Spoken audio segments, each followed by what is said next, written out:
Cardboard automata is a complex activity, and it requires careful observation, attention to detail, experimentation, and lots of patience to explore. So when designing the activity, we thought very carefully about ways in which we can support the tinkering process through the sometimes challenging activity. We do this by paying attention to the materials and invitations built into the activity, by being thoughtful when we intervene as facilitators during building, and by setting up an environment that supports the specific kinds of investigations that this activity requires. This activity is designed to let everyone choose what they want to build. This is especially important for cardboard automata because building them is not easy, and we want learners to care about what they're building, especially when it gets tricky. We've pre-built a series of motion examples to help give learners a sense of the possibility of what you can make with a cardboard automata, but also to serve as a guide for when they get stuck building their own. For this activity, we use familiar materials in unfamiliar ways. A cardboard box becomes the base of the automata, skewer sticks become axles and cranks, and foam scraps and cardboard become the cams, cam followers, and characters in the stories. All of these materials can be cut with scissors or a hobby knife. We want people to think carefully about how the movement and mechanism that they design impacts the character and narrative elements. We've found that when people spend equal amounts of time troubleshooting their mechanism and building their characters, they tend to have very rich experiences. Facilitating cardboard automata presents some specific challenges, and it's a little trickier than most other activities. Because the building process tends to reward a more linear process and paying close attention to which part gets connected to what, it can be a little difficult to backtrack and change things once you started building them. So it's very important to try the activity first from a learner's perspective. Become intimately familiar with all the different types of motion that are provided.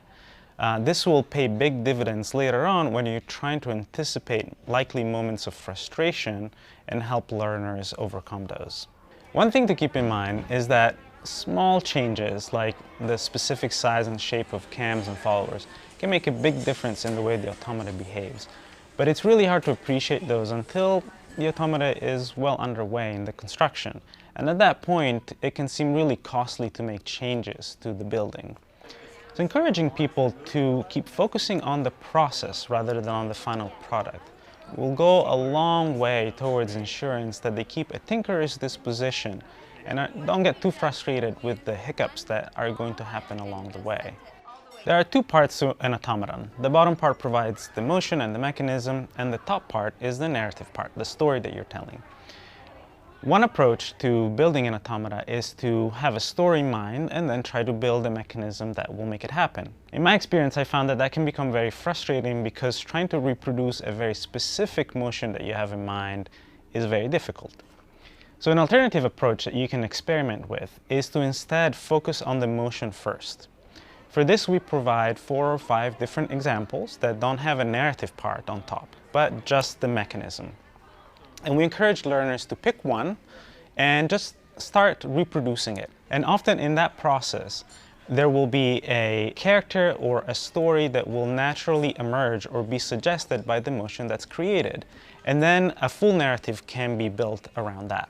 Ultimately, we consider the activity particularly successful when learners don't just limit themselves to the examples we provide, but they integrate different mechanisms and come up with their own ideas and solutions.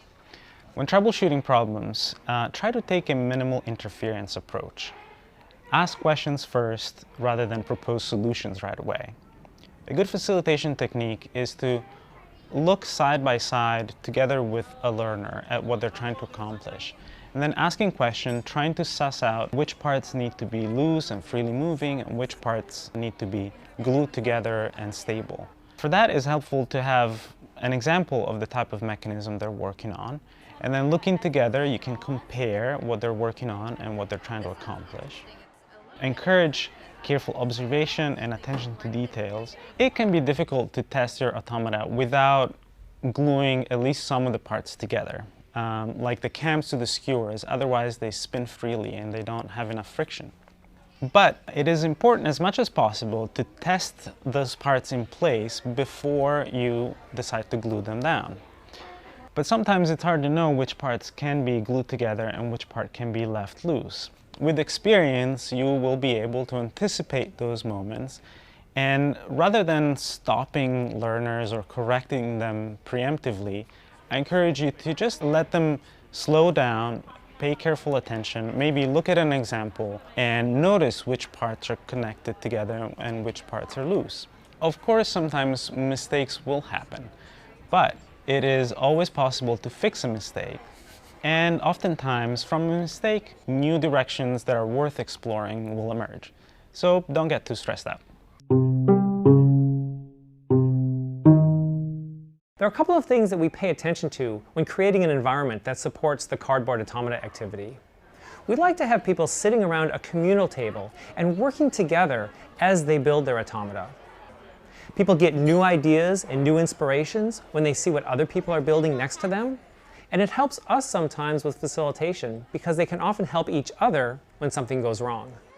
We place most of the materials that people build with right in the center of the table. This allows for easy access to anybody who's wanting to use the foam or the cardboard or the other parts to build their automata. We take the tools and we move them off to the side and create separate tool stations. We have a station usually for sharp tools, like knives and scissors, and we have a separate station for hot melt glue. Especially for those who haven't used this tool in the past, we can then facilitate people one at a time and show them the safe way to use that hot melt glue in their automata. An important aspect to the environment that supports the cardboard automata is for us to be able to sprinkle examples throughout the space. These might be automata that visitors have built, or that we or our artist friends have constructed that show interesting and inspiring ways of thinking about building. We might have videos or photographs on the walls that show close-up examples of how these mechanisms come together and how they're working. All of these things help to support a new generation of automata and automata builders when they're working on this activity.